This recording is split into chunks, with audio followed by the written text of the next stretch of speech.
I say to you, now is the hour of decision.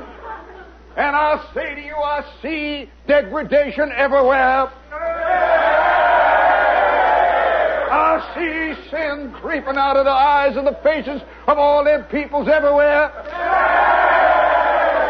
And I'll say to you, we are heading down the road of wrack and ruin.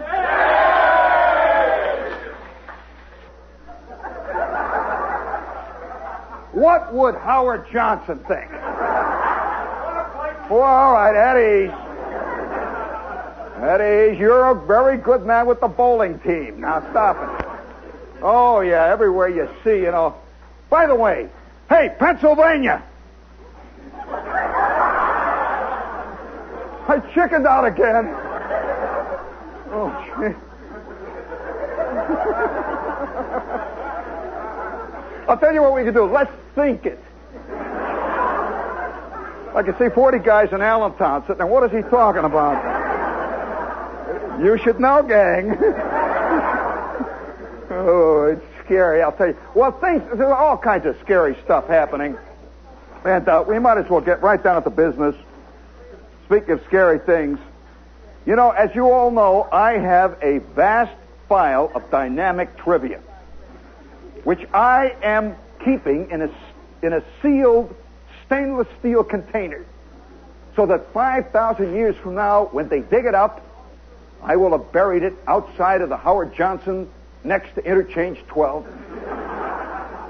This, by the way, will be discovered. I can just see that. Can't you just see this archaeologist? The year is 7,398. And Professor Smothers and Dr. Hoodwinkle, the two of them have been chopping away for over 6 months. And finally they dig up this little tiny square, vaguely rotted away. It's an orange shingle.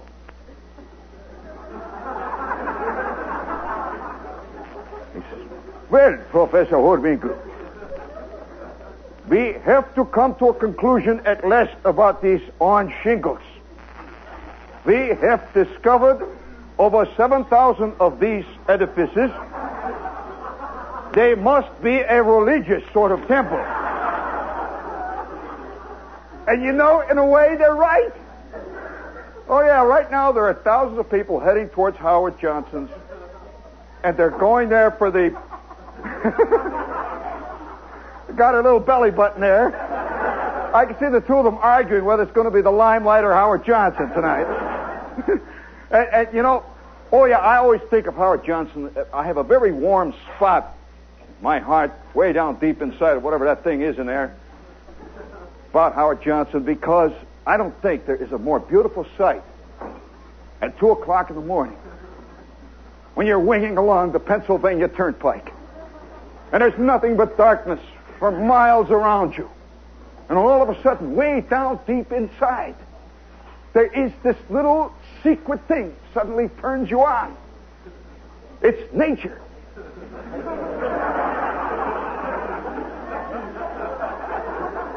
And nature, friends, is inexorable. And it affects man one and all. And at 2 o'clock in the morning, he's whistling along in his Pontiac GTO. You know, the one with the lust red one, you know. He's booing along, and he's got stereo tape deck recorders. He's got 9 speakers, an air conditioning system. He's got automatic windows that go up and down. He's got a rear window that washes itself. That's kind of nice. He's got a trunk that opens up when you press the button. But something way down inside is saying, "Hoo, hoo." He's got $4,000 worth of accessories and $12 worth of car. I mean, you know, with that balsa wood differential, you know, and he's going along, and all of a sudden, whoo, whoo, whoo, and he realizes he's got all accessories but no necessities. And it is those moments when off in the darkness, when you see that green and white sign that says food, telephones, tourist accommodations, restrooms, 38 miles.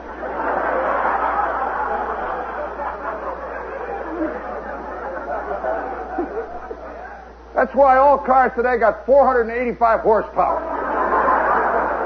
They're capable of 175 miles an hour. Very exciting driving one of those cross-legged, I'll tell you.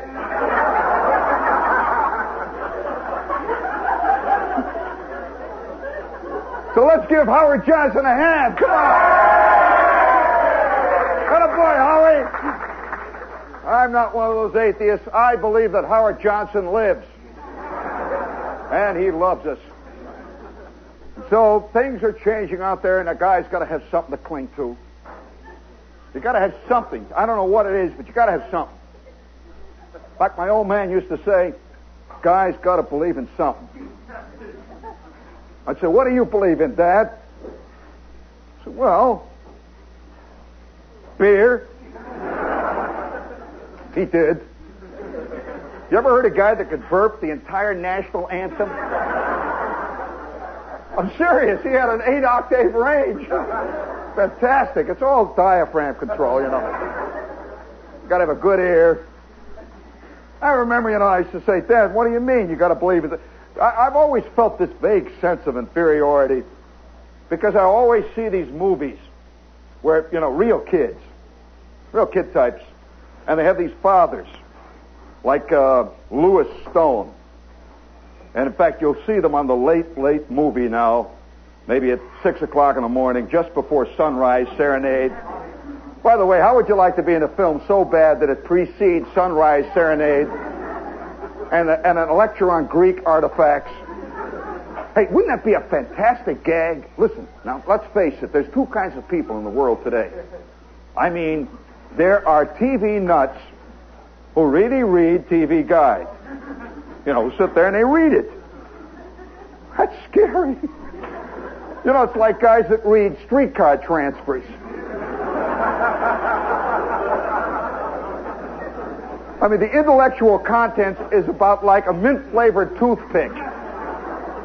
It'll say the real inside story of the true Cleveland Amory. The true Cleveland Amory.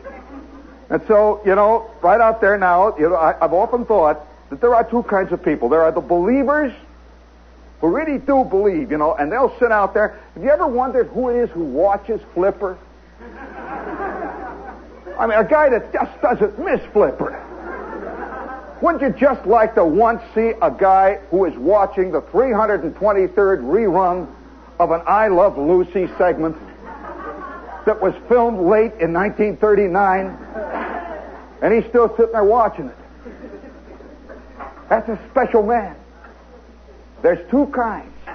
There's those who can hardly wait for ABC's new second season. You imagine for weeks walking around, gee, I wonder whether NBC's coming up with some good ones this year. Holy smokes. I mean, to top Beverly Hillbillies. And there's that, and then there's the rest of us who keep walking around feeling vaguely left out of it. I mean, like the other night, I read this piece in the paper. It says, if you don't watch Jack Paar tonight, what will you have to talk about tomorrow? And I felt rotten because all day long I had a lot of stuff to say. And I didn't see Paar. And so, incidentally, half of the office was silent.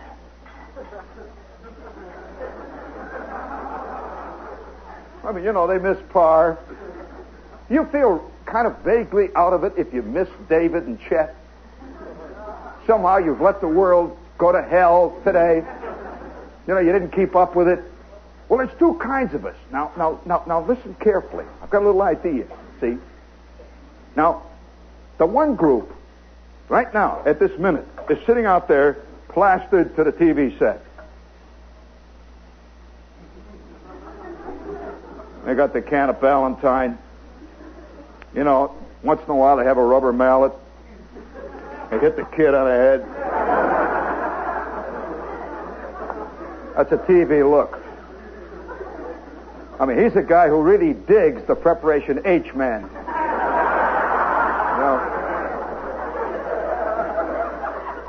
Very exciting moment, when he comes out with that medical proof, Do you, in your own little secret way, always see them medically proving it? What's Preparation H? Friends, that's the new green cleaner. Just think how some people must feel, though. I mean, with the white tornado going on, And the guy says, why, that stuff is not even as good as the green cleaner. And you're using green cleaner. You got to join the crowd, And out there in the darkness now, there's a whole group of people, see, that are watching this thing. And then the other crowd is waiting in line to see Gwen Verdun. And the third group is sitting over at Sardi's with black shades on. And there's us. What in the world are we doing here? In fact, have you ever tried to explain right down here in this crowd right now? I can see them. I can see it about every third table. There is a look on the face of one guy. He's got this scared look. He's looking up at me. And he's pleading. It's coming out of his eyes. Shep, be great. Be good, Shep. And all the rest of the crowd at the table are sitting there. They got that look in the eye. I gave up the Late Late Show for this junk. See, that guy is the poor son of a gun that brought all the rest.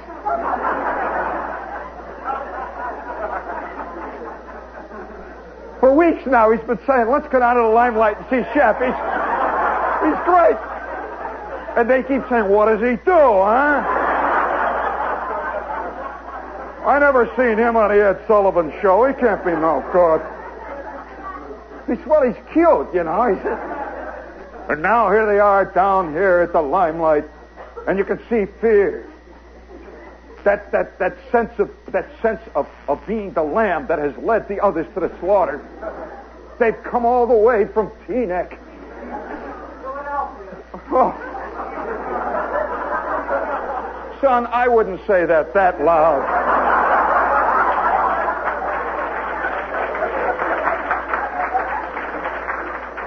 Have you ever had your foot fall asleep? You know how it feels to be in Philadelphia. Let's hear it.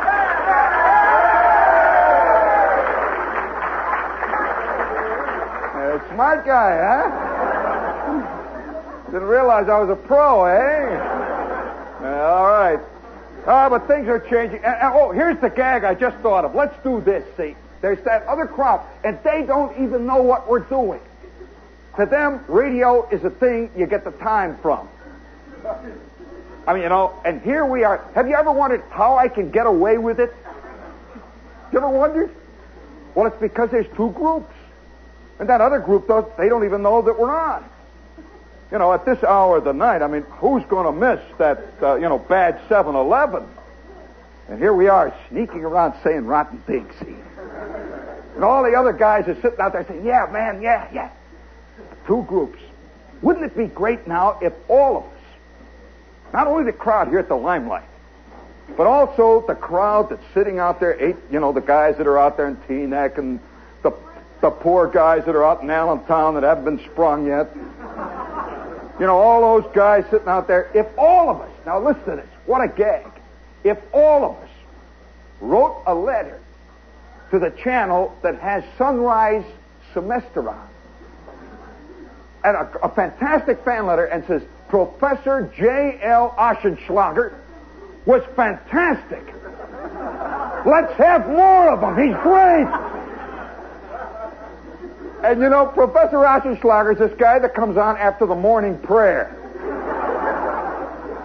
He has trouble with his dentures, And he goes, we have the Etruscan, or the Etruscan artifacts. If you notice, this pot here contains the artifacts of the Etruscan peoples, and that will appear on the exam.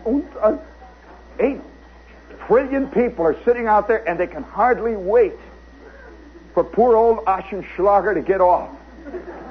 Can you imagine what would happen at CBS? 36 million letters come. Now, none of these guys watch Oschenschlager, you know. Here's the program director, and all of a sudden, 84 bags of mail come in. He says, what's this guy doing?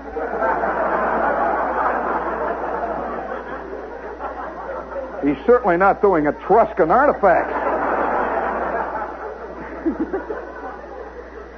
And the next day, you know, we'll get a little delegation, see, of 750 people to walk up and down in front of the TV station with signs.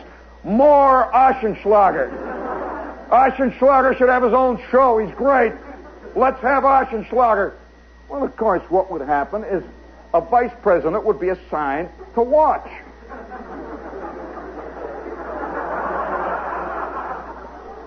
And here it is, 5 minutes to 6 in the morning. You know, and Charlie Witherspoon, you know, he is vice president in charge of special investigation of new talent.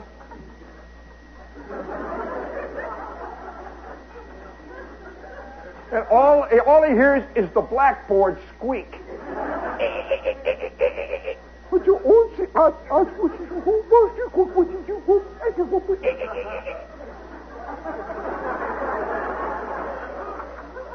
And that day, he goes into the office and he says, you know, that's nothing to this Oschenschlager, and he's knee-deep in more mail. Well, I will guarantee you by the end of the week, Oschenschlager would be given 3 minutes on the Ed Sullivan Show. Immediately following the Yale marching team, he would come on before the last act of Boris Godunov, and I can hear Ed saying, and now we have that new international star that millions of New Yorkers have been watching. Here he comes, Professor Oschenschlager.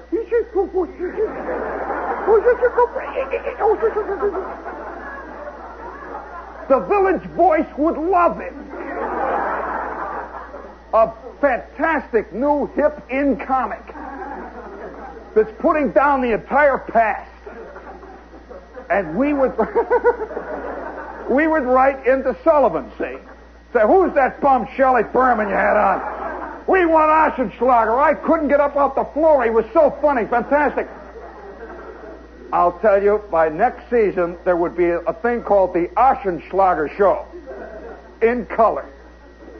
And we would have done it. And by the end of the year, the average klutz sitting out there with his can of Valentine would love it.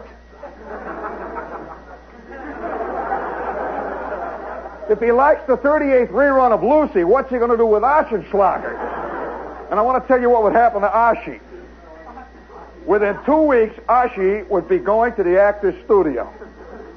He'd get himself a checkered vest, and he would make an arrangement with Leonard Stern, and he would make an arrangement with 3 comic writers, and Oschenschlager would be the biggest thing. Do you remember the guy that used to do the Shakespeare on television? What was his name? No, not Earl Wilson. No. Dr. Frank Shields. Do you remember him? Man, there's trivia for you. How many of you remember Bergen Evans?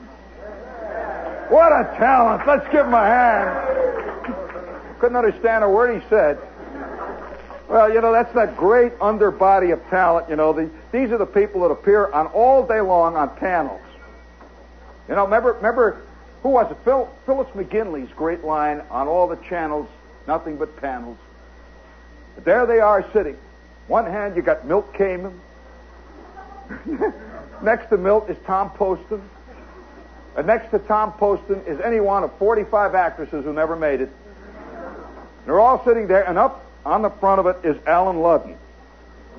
And he is saying, all right, it's time now to hit the ging-gong. It's time to ding the dewey.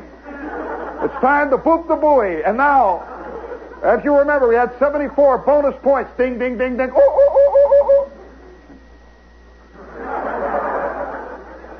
What's it all about? Who knows? Well, things are happening, friends.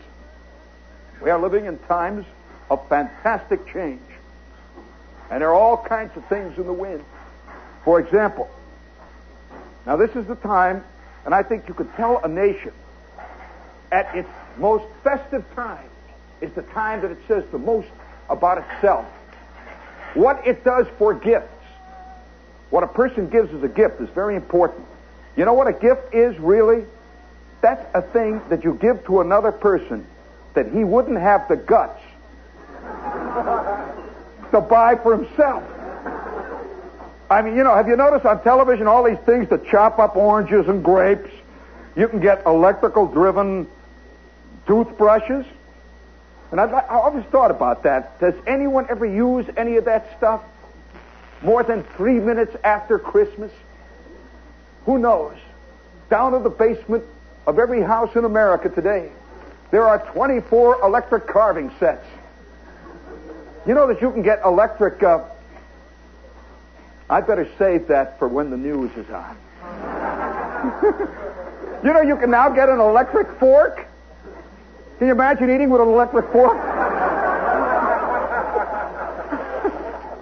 Can you imagine that little son of a gun getting away?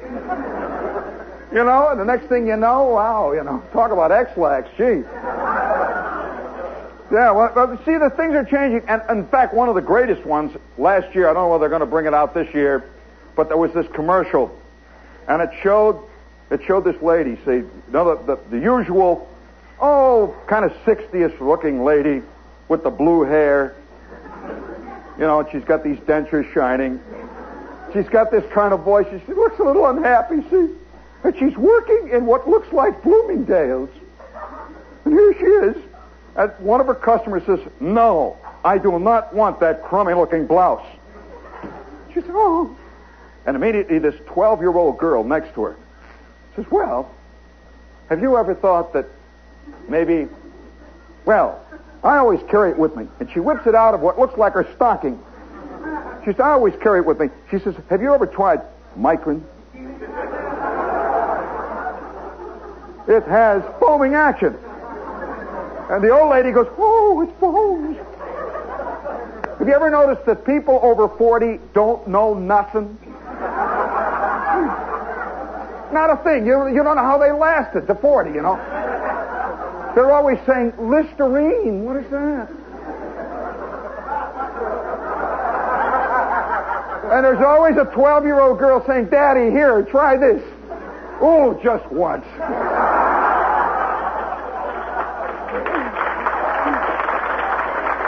See, that's part of the great mythology of television in our time, that anybody under 15 is pure and beautiful and knows everything. And anybody over 40 is corrupt and rotten and does not know how to brush his teeth. And so constantly 12-year-old kids are telling their daddies, they ought to try something with the foaming action. And the last scene, Daddy comes in and he's made the sale. And he says, "Hey, I made the sale, gang. Thanks to you, little Esmeralda." And the Micron with foaming action. Poor son of a gun, all of his life, his breath has stunk. Maybe that was what was wrong with Willie Loman. If can you imagine in the second act, Biff? Poor old Willie comes home, He says, "Hey, Biff. Hey, Ma, I'm back from Boston." "Oh, they love me in Boston. Oh, they love me. I didn't get no orders, but they love me." And Biff says, Dad, I'm tired of the phoniness around his house. When are you going to try Micron? Give him a hand. Poor Willie. Well, I saw this commercial last year. Wait till I bring it on, and it had this whole thing about Micron, and at the end, the voice came on and said, "Yes, and it makes a wonderful gift item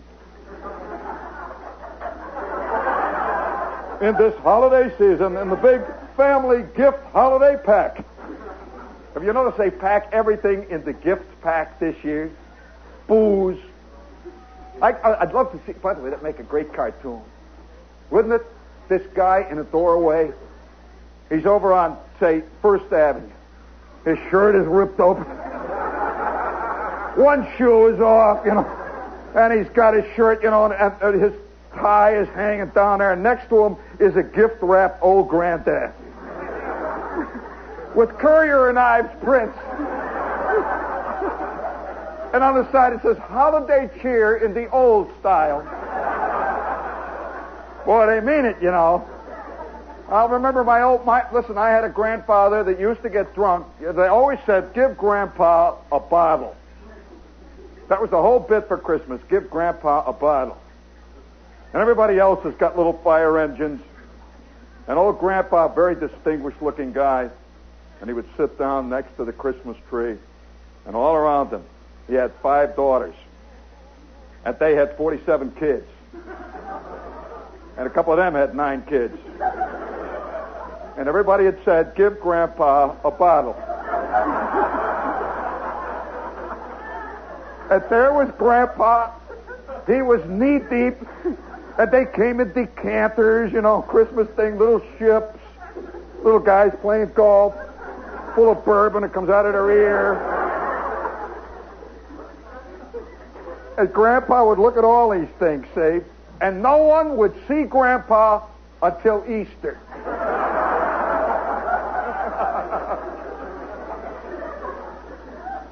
They knew, And so things all everywhere you look, and I can just imagine one morning getting up. Have you seen recently on TV?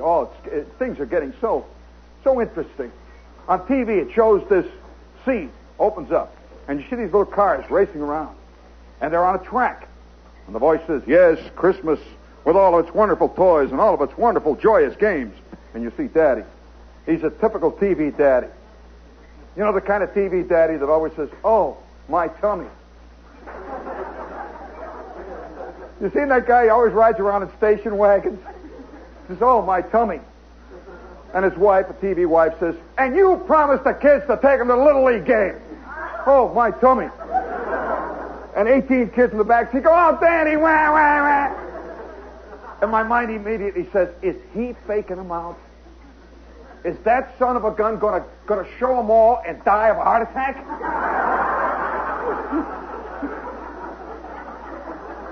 Instead, she says, here, try Phenamint. And you go, say, it tastes like mint. Why, I feel better already. Yes, we can go to Little League game. And I always think how my old man would have played that scene. I will leave it to your imagination. He says, oh, my God, oh! My mother says, yeah, you should, with them 7 beers last night. He says, oh, shut up. She says, here, try a Phenamint. He says, are you out of your mind? And the last shot would be him in the bushes. Let's give reality a hand.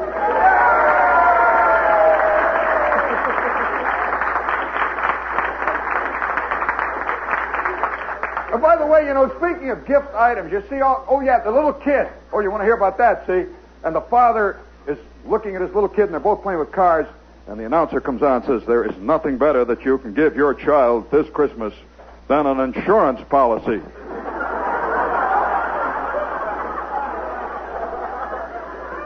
I could see this little kid coming down at 5 in the morning. The Christmas tree. All week he's been saying, I want a BB gun now. And his mother says, you're going to shoot your eye out. And he comes down, and there it is. It's an annuity. And it says payable on death, $2,000. The little kid says, oh, this is just what I wanted. Let's give that poor little kid a hand. And that concludes tonight's salute to Richard Nixon. Thank you, folks.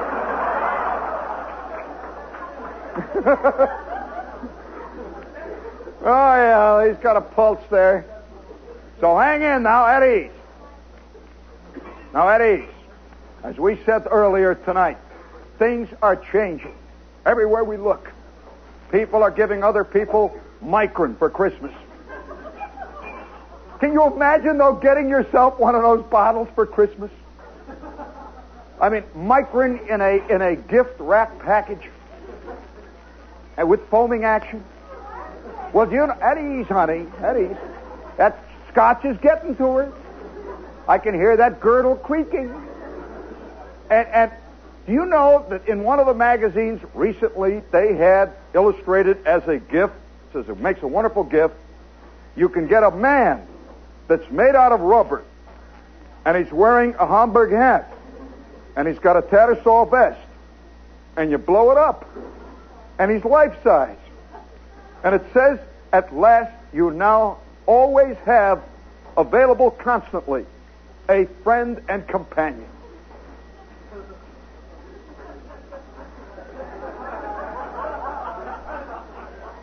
Just imagine it. Just imagine this chick living up on Fordham Road, and standing next to the sink is this man. And she comes home from work, you know, and she's got her hair up in curlers.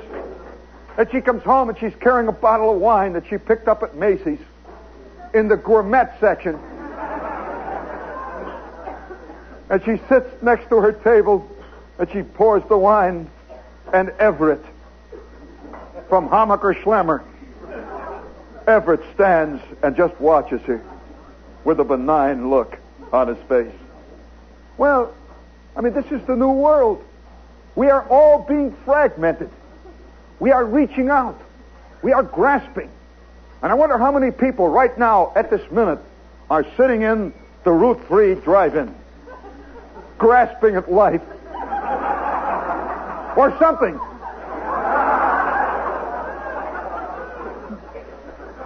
Oh, there's a great big neon sign that says, "Get more out of life. Go to a movie." Isn't that a fascinating philosophical thought? Get more out of life. Sit on your duff and watch Michael Caine make the scene with Shirley MacLaine. I wonder whether the day's going to come, our lives are so completely abstract now and vicarious. When a guy, he falls off the fantail of the Staten Island ferry. You know, he's been knocking down the eggnog at the company party. You know, he's been hitting it. And now he's standing back on the old ferry there, seeing he's looking at Manhattan receding into the distance. Well, it's bad enough, you know, going to Staten Island. I mean, can you imagine living on Staten Island? Oh. I love to go on the ferry and just go right around and come back, you know. But to go there, to live, oh boy. Let us have a moment of silence. I mean, just think of the people tonight, friends, who are living in Hackensack. I mean, they're so close to civilization. They can almost taste it.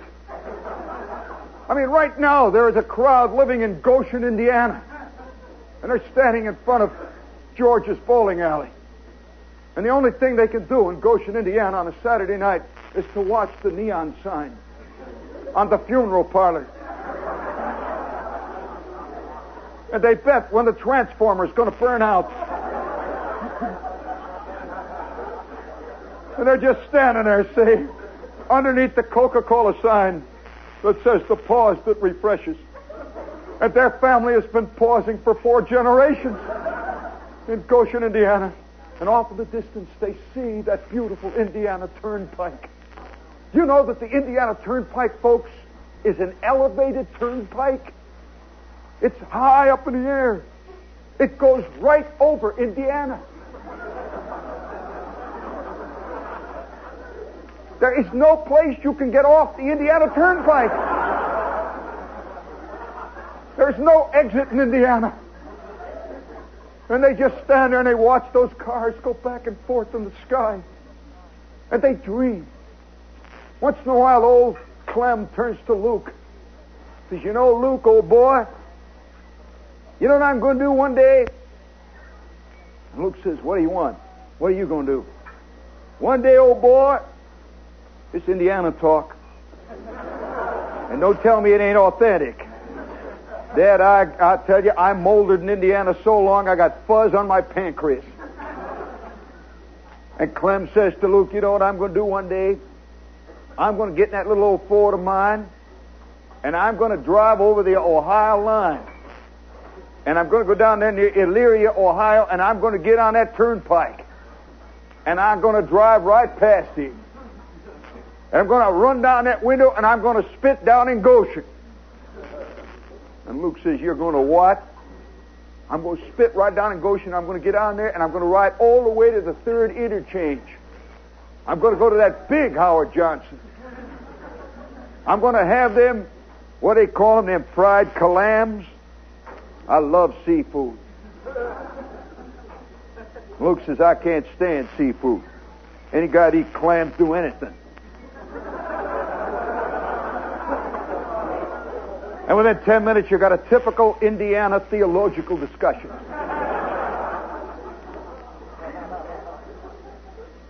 So you see, out there in the darkness, life is hard and grim. And we are right here, friends. We are in the Babylon of the world. All over the world, there are guys saying to themselves, if I could only get to New York, the village. That's where truth and beauty is. And there are little chicks living in places like Appleton, Wisconsin. I mean, little people named Esther Jane Alberry. And they're wearing their Montgomery Ward toreadors. And as they stand in the window of their little pad, you can see the neon sign flicker and reflect on the braces of their teeth. And they got a copy of Vogue magazine. And Vogue has always got these issues. The New York Woman, a special issue. There has never been a Vogue issue that said, special issue, the Appleton, Wisconsin woman. There won't be. I am in a position to tell you that issue will not be written. Why? Because anybody who does not live in New York is not an official person. They're just little fat buyers. Their job is to buy the magazine. But they take it seriously. And so little Esther Jane is sitting out there, and she's got this copy of Vogue. And on the cover it says, The New York Woman. And here's this magnificent picture of a typical New York woman. She's 7'3". She weighs 74 pounds. She has cheekbones made out of flint. She's got these 2 BBs for eyes, with all that black stuff all around them, little ribbons and stuff hanging from her eyebrows. And she's wearing leather boots all the way to the top here, boy. She's got 6-foot legs, She's wearing this leather jacket that zips down. It's got studs all over it. It's the only stud's going to get in her hair, boy. And there she is, typical New York woman. And you see behind her this Harley Davidson Twin 4. Double carburation. It's got Hollywood pipes, 722 horsepower. She's got her hand rested on that big old hog. It's hers. She's got a bullwhip in his hand. The poor little Esther Jane. She's 4'9", weighs 187. When she's cheating, she only weighs herself when she's chinning herself.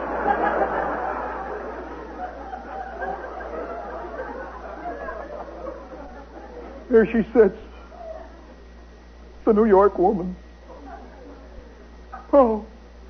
And who's she going with? Charlie Applerot. Charlie is the fastest checker the A&P has ever had.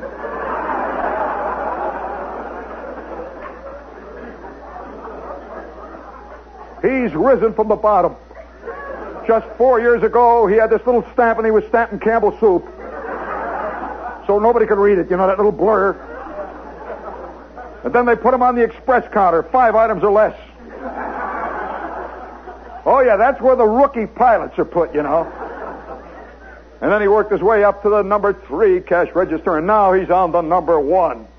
That's where those big, tough lady shoppers, the ones that look like rhinos. Those big ladies that come through at 19, they got these great big carts, And he's standing there with his shades all day long. Diggity ding ding ding, diggity ding ding ding ding ding ding. Oh, no kidding, diggity ding ding. Hey, Charlie, look what this one's buying. Diggity ding ding ding ding ding diggity ding ding. That's Charlie. Charlie has risen up to the top, and now he's got himself a 53 Dodge. That's the one, with the balsa wood kingpins. But Charlie's got it painted in psychedelic colors. It's green and orange. And he's got this leopard skin, this thing that covers his steering wheel. He's got a skull that hangs in the back. Charlie is living pop art. He doesn't know it. He really doesn't, Some guys put it on because they think it's good. It's pretty, And he's got this Hollywood fake tire cover on the back. Cost him $47.50. And now it just hangs on the back of the Dodge and goes dong, dong, dong, dong. He is the top man at Big Fred's drive-in. Every Saturday night he comes in spinning them wheels. He kicks that gravel up against, slides his back end up against that Mercury next to him, and gets out with Esther Jane. And Esther Jane, though, is a dreamer.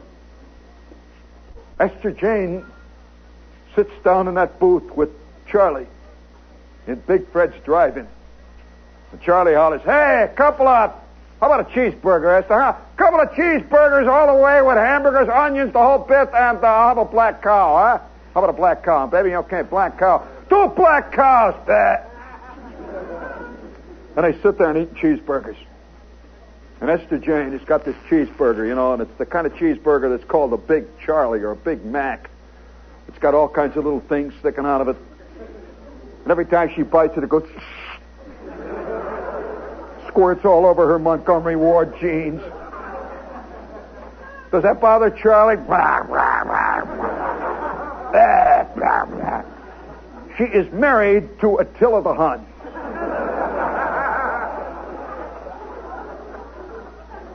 And he's got this leather jacket, see, that says 14th Street AC. And it's got roller skates with wings on them. That's Charlie. Esther Jane, every night she says, she's got a copy of Vogue. New York woman. She turns the pages. But there's another New York woman.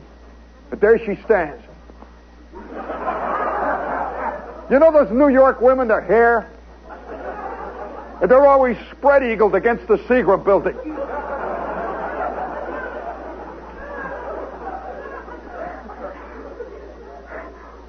Once she tried it. They were going past George's bowling alley. She went. Charlie says, "Come on, what's the matter? You got a scratch? Go ahead, scratch."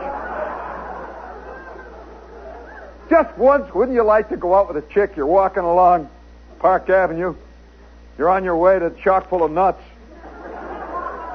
It's lunchtime. You picked up this chick from the Steno's pool. She's got it all going, vinyl, miniskirt, the whole jazz. And all of a sudden she goes, there you are with your briefcase, So, oh, come on, will you? Gee whiz. Cut it out. I'm a New York woman. Gotta do these things. It hurts my back, but I gotta. You notice they never show you the real New York woman? That little 4'9", 72-year-old lady? The one with the pot on her head? And she's got this shopping bag made out of nets. That's full of bones or something, She's the one, when you're getting on a bus on 6th Avenue, she, pow!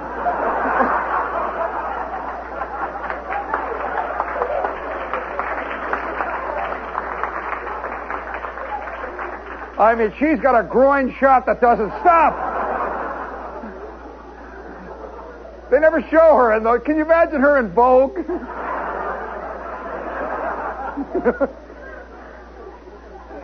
You always see her, by the way. Have you ever seen that ad that says, when the New York woman's thoughts turn to matters financial, her immediate reaction is chemical?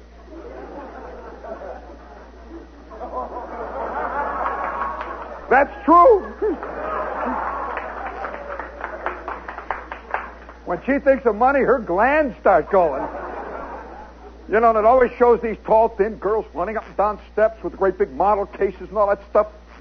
They never show you that real lady, that when her thoughts turn to things financial, she wants to kill her old man. Kill him. So, the dream world out there goes on and on. And here's Esther Jane sitting there, the New York woman. And then she dreams, that you could see the neon sign from across the way, flickering in her little pad. She's got her copy of Vogue. And she says, oh, if I could just get to New York, that's where it's happening. I would be tall and thin.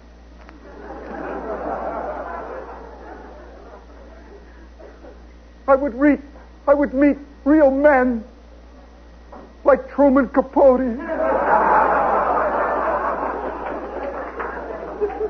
Andy Warhol. They would understand me. They wouldn't paw me like that Charlie does. They would realize that I have beauty in my soul. And by the way, in about 4 blocks away, here's Charlie. He's just got his copy of Playboy. And he's got that big center fold out hanging down. Oh, boy. And he puts it up with his other objet d'art. Here, that's a great word, by the way. He's got it hanging up here, you know, and he tears down Miss November. You pig, get up. Boy, Miss December goes all the way, you know. And underneath it is the caption that says, Barbie, Barbie. Gee, that's a good name. I wonder what nationality that is. Barbie, Barbie. She's a student at NYU. I wonder where that is. She is majoring in slum clearance. She reads Schopenhauer. The intellectual. And there she hangs out of the shower.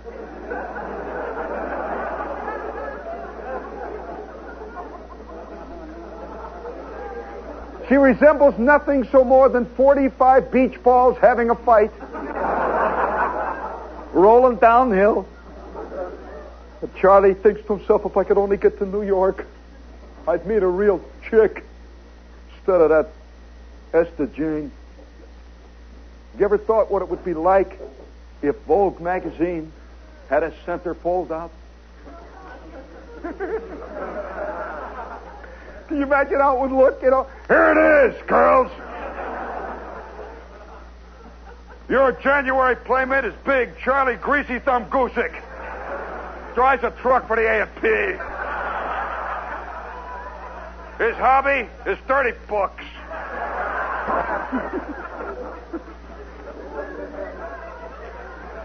Don't hold your breath, man.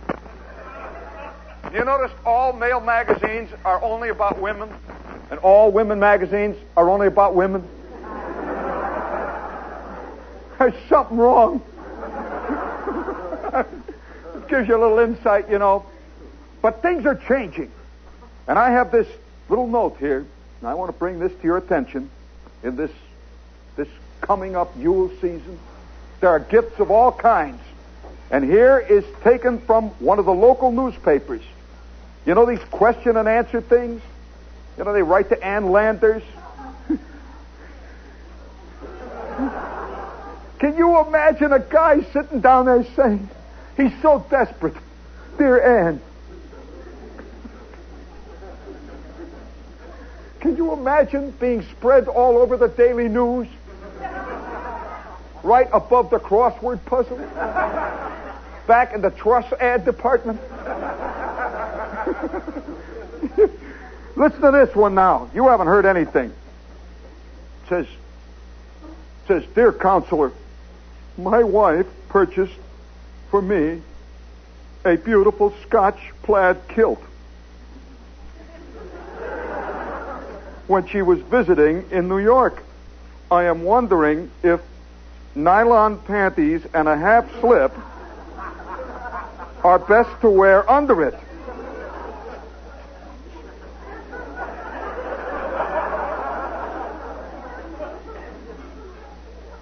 Could you please advise me? Well, I hate to give you the answer. Can you imagine this guy sitting out there and he's got his half slip on?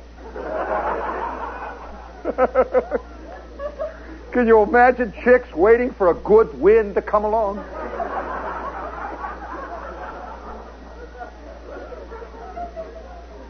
I mean, the shifting tides of change everywhere. And I can see Christmas when Fred comes down, and there it is in front of the Christmas tree, and he's opening up his present. He says, oh, Marge, how did you know? And that's real Belgian lace.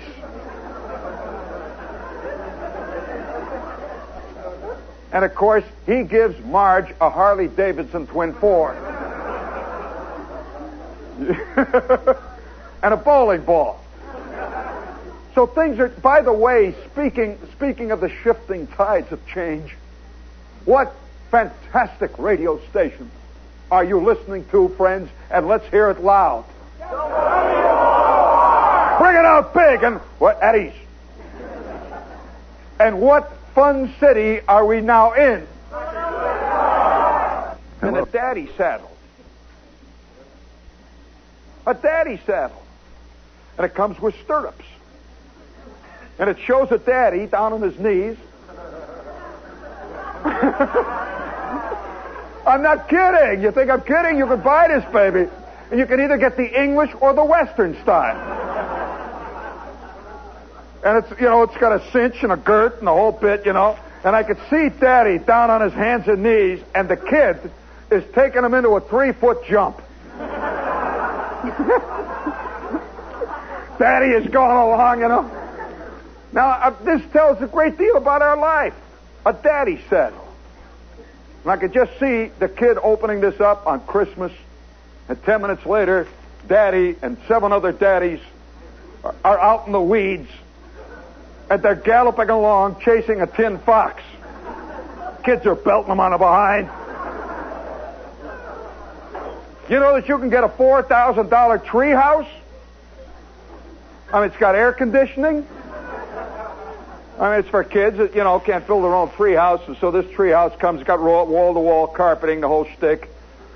So it tells a great deal, but I think one of the most fascinating things of all, you can now buy, little boys have now taken to playing with dolls. They've got this GI doll. Have you seen that GI doll? You can buy $290 worth of GI equipment for them. You can make him either a Signal Corps soldier, or you can make him almost anything you want. But he now comes equipped with a soundtrack. And it says, I read the piece, and it says, now, full realism comes to GI toys. And now, GI Joe, when the button is pressed, he hollers, hit the dirt! Enemy planes! And I thought to myself, gee, is that a typical GI thing? I can think of a better tape. I mean, if you really want realism, I mean, this little GI hollering, the only thing I ever heard GIs ever holler. I thought to myself, gee whiz, I was in the Army almost 4 years, and never once did I hear anybody holler, hit the dirt! Enemy planes! So maybe I was in a kind of a loused up outfit. We said other things. I can remember Gasser one time. We've got gas masks on, see. There's 45 guys in my platoon in Company K. This is Company K, the 3162nd Signal Airborne Mess Kit Repair Battalion. We had this great big patch, see, and it was a mess of SOS. With a busted mess kit hanging, with wings on it. The dynamic outfit. You know, I think one of the reasons why our Army, why nobody wants to go into it, is that it's not colorful. I mean, I remember one time talking to this prisoner, see, and he's sitting there. I said, what's your rank? He said, well, my rank is Lance Corporal. Lance Corporal. Lance Corporal. Here I was a T5. Now, if you don't know what a T5 is, that is an honorary corporal. That is, they figure they got to give you some rank, but they don't really trust you. So you have no command at all. You have two stripes with a T. Now, I remember when I first got them, I had them all wired up. You know, they come with gold thread. I put them on, and you run a little battery down into your pocket. I'd go out to Neosho, Missouri, and I'd press the button, and my little stripes would light up. And so, you know, I remember, though, the only time that I ever actually heard anything remotely approaching, you know, speaking of great things that are said, I remember Company K, the Handle Platoon. We're all standing there.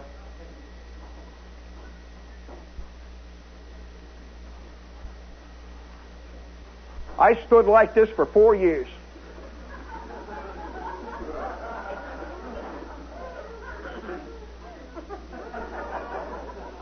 Your mind is entirely turned off. You know that dream, that myth, that it always says, you know, GIs, every novel I ever read, it opens up, it says, Charles Watanabe, Sergeant First Class Tank Corps, stood atop the turret of his trusty tank, Madge. And as the onrushing German tanks poured down over the hill, his thoughts turned back to Elyria, Ohio. And he remembered that last moment on the porch with Myrtle.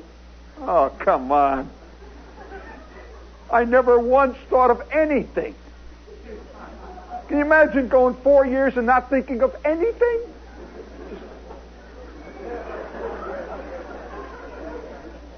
Silly putty. It would rain. The rain's coming off my ears. And the sergeant, Kowalski, would walk up and down in front of the platoon. He said, all right, you men's, put on your raincoats. It's raining.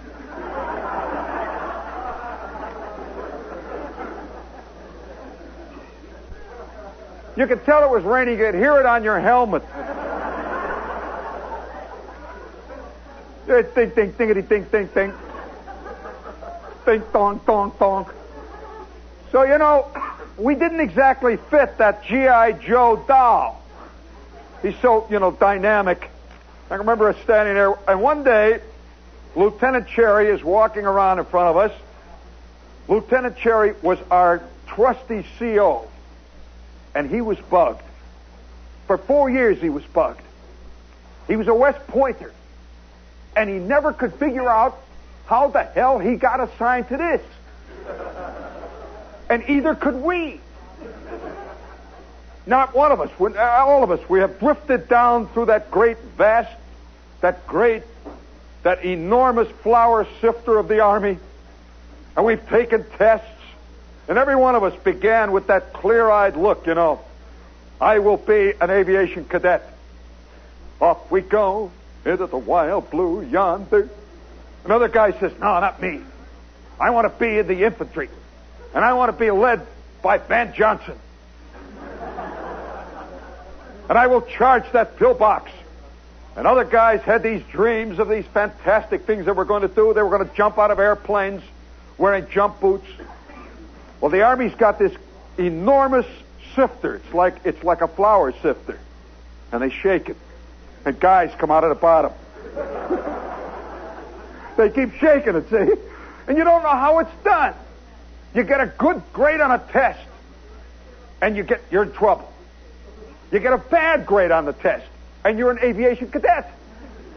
So they keep shaking this thing, and all of a sudden, all of us, without any word of explanation, have somehow landed in Company K. There we were. We've come from all parts of the country.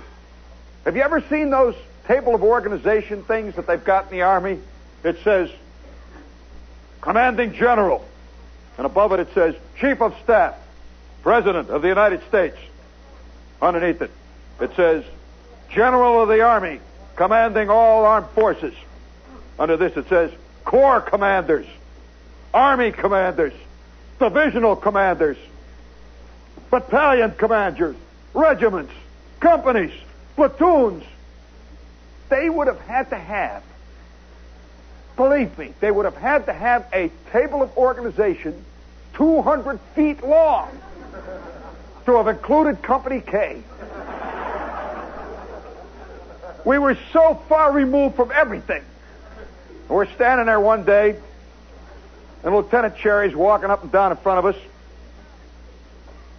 All right, you guys.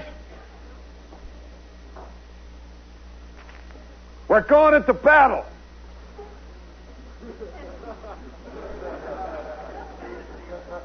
We had been afraid of that. We are going into battle, men. And the first thing we want to do now is work on the gas mask technique. We are facing a ruthless enemy. He is liable to use anything. He's rotten. All right, now, at the command, and I'm going to time you. When I give you the gas command, I want to see them masks out, and I want to see them masks on. All right, now, at the count of 3, on with the masks. 1. I had that gas mask hanging on me for over 25 years. It hung around, there it was. 2. 3, gas, gas, gas. Apples flying in the air. Candy bars, powerhouse bars. All kinds of stuff which I can't even say in front of the kids. Flying up, we put the gas mask on.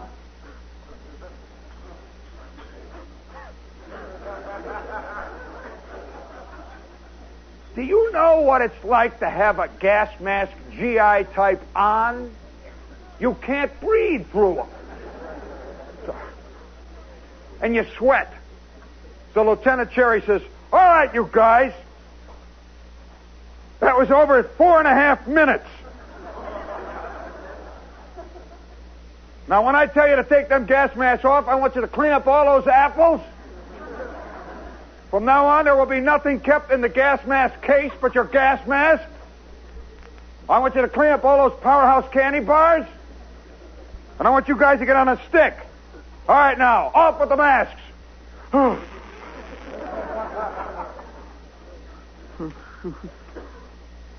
We're soldiers working, see. Now my candy bars are all over the ground. My Milky Way bars in the mud.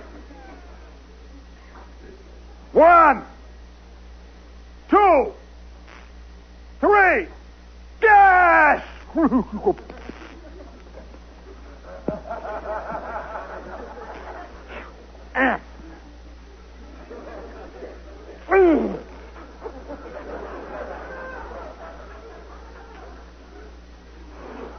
3 minutes and 40 seconds. There we stood. Then he said, I'll never forget this. All right, you guys, off with the gas masks. And now we're really going to go into action. This is a tough war. Off with the masks. Let's go. Oh, God. Sherman was right. What a pain in the you-know-what this is. All right, you guys. Platoon. Lift. Face.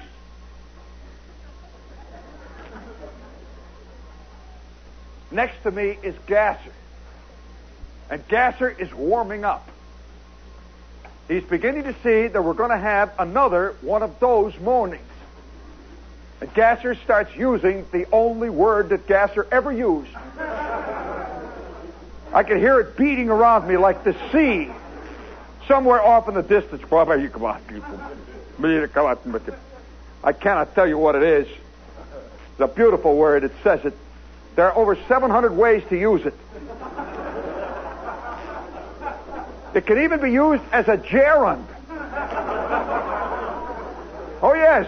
I have heard complete sentences with clauses, exclamation points, hyphens, using one word. I mean, it meant a whole world of things. So Gasser's standing next to me. And so Cherry says, all right, you guys, forward, march. Company K is marching off into the boondocks. Off we go. We've got a pack on our back that weighs 722 pounds.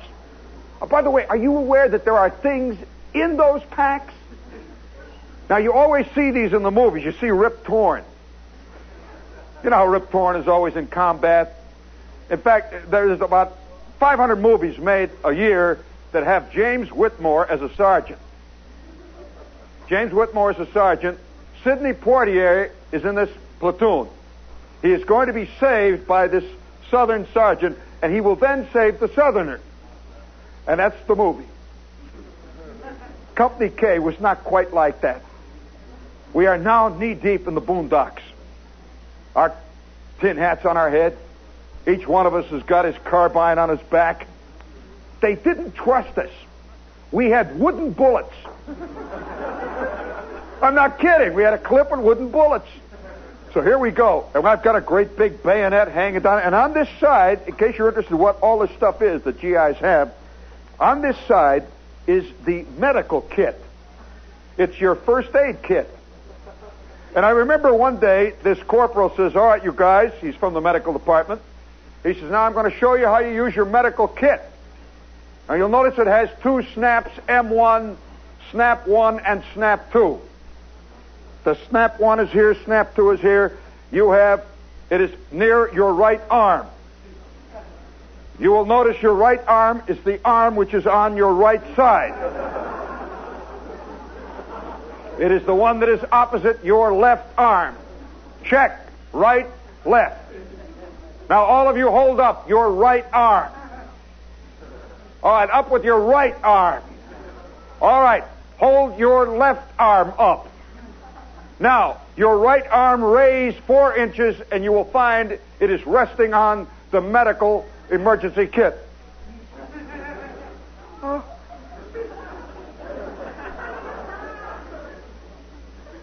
It is. Now, open at the count of 3. 1, 2, 3, pop, pop. Reach in and grab the blue tab between your thumb and forefinger. The thumb is your fat finger. Ooh, that's what burns you up in the Army. They explain every little thing. It is your fat one that is hanging on the end of your arm. The forefinger is the one on the other side, the one that hurts all the time. Now, pull out the blue tab at the count of 3. 1, 2, 3. It is a little Band-Aid. He says, that is your emergency medical kit. In case of a serious wound, apply this to the wounded area immediately, and then report to the supply room that you used it up. You will then be charged for the use of this Band-Aid. It costs 37 cents. And I always thought, I could just see in action. This guy is charging a pillbox. And boom! A hand grenade. His arm is gone. He puts the Band-Aid on. He charges forward. And the supply sergeant says, all right, what's your name, rank, and serial number here? Oh, yes, the Army does not forget a thing. And so Company K is now marching out into the boondocks. And Lieutenant Cherry is at the head of his men. We march about 2 miles. Then we march 3 more. And we've got 75 pounds of equipment on our back. Entrenching tools. Do you know that there is a definite... Now, wait a minute. Do you know that there is a social differentiation between entrenching tools? You get 2 kinds of entrenching tools. When you come in the Army, they give it to you. One of them is a pick. The other one is a little shovel. Well, the shovel guys outrank the pick men. And so I had this pick sticking up there. I had 2 pairs of shoes, 7 cans of C rations. I had 228 letters from my grandmother. I had 4 pounds of petrified cookies that my mother had once sent me, and they were cut out, by the way, they were cut out in the form of gingerbread men with green icing and raisins for eyes. And I was so embarrassed when I got them. I mean, here you are, you're sitting in company K. Oh, gee, a gingerbread man.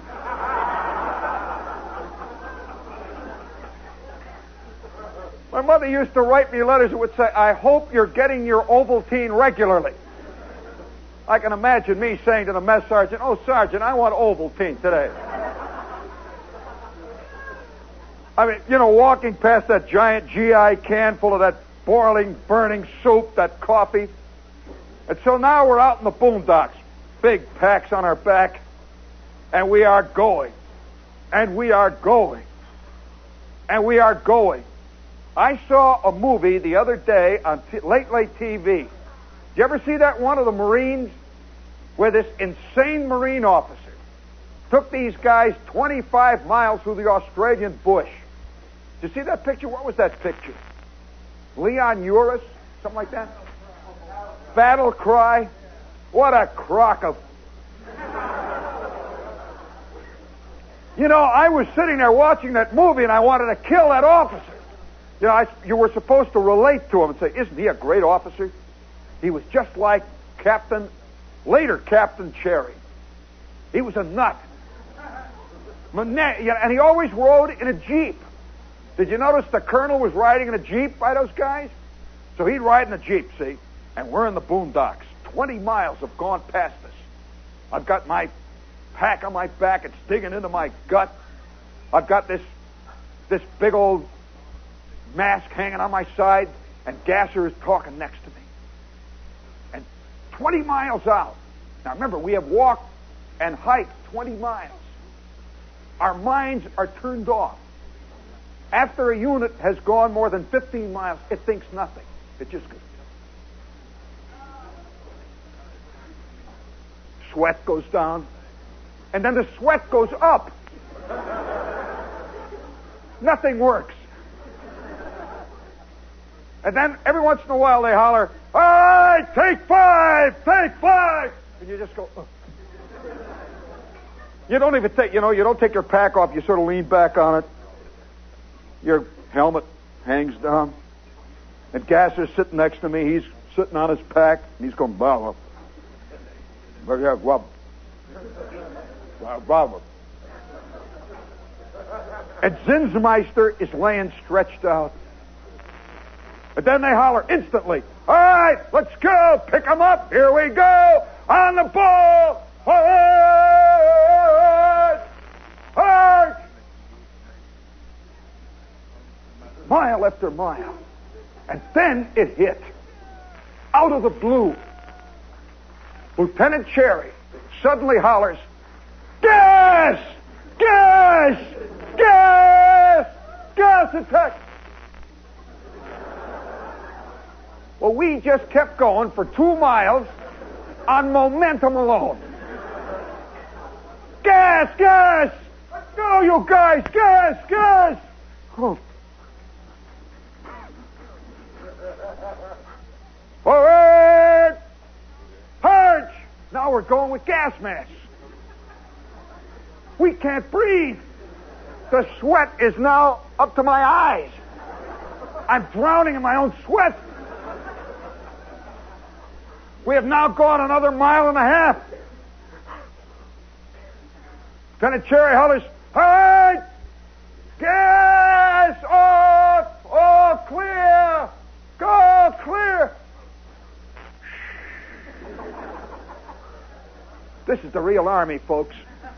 This is why guys really hate the Army. And it comes drooping out. And it was great, to see over here, here's Zinsmeister, who before we left had smuggled into camp 2 pizza pies. And now they were coming out of his gas mask.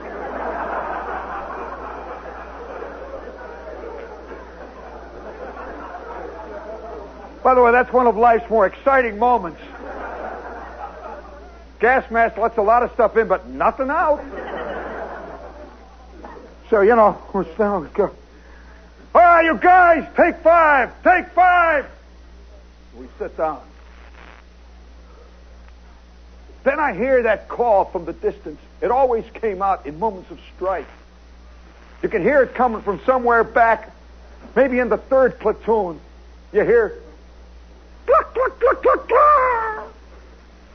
The sound of a chicken. That has a special meaning in the Army.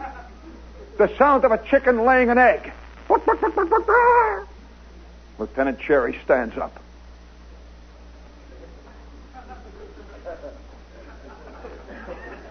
The entire company's sitting. He turns his back slightly and you hear,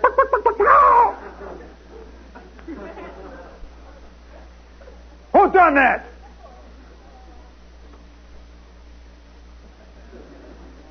We don't hear nothing.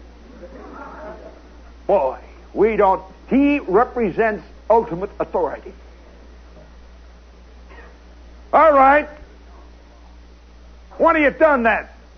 Don't tell me, none of you guys are going to come and tell me that there's a chicken in them weeds.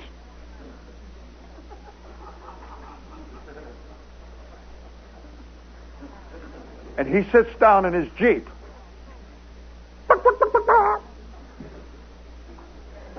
All right.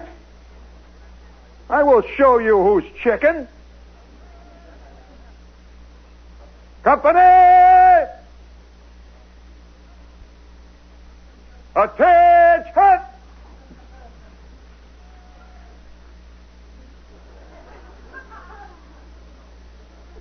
Sweat. The pick is digging me in the kidney. But there wasn't one of us that did not agree with that chicken clucker. And there was not one of us, but if we had had the guts and the talent, would have clucked. All right, I'll show you who's chicken. Right, face, forward, punch. We start. Now we are knee deep in the crud. And then he hits with his ultimate weapon. Double time! Punch! We're running. Have you ever run at the end of a 24-mile hike? We're running. Come on, pick them up, you guys! Pick them up!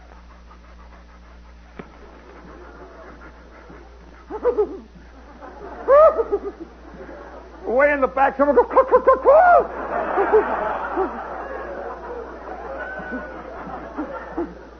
Double time, I said, pick them up. Gas, gas.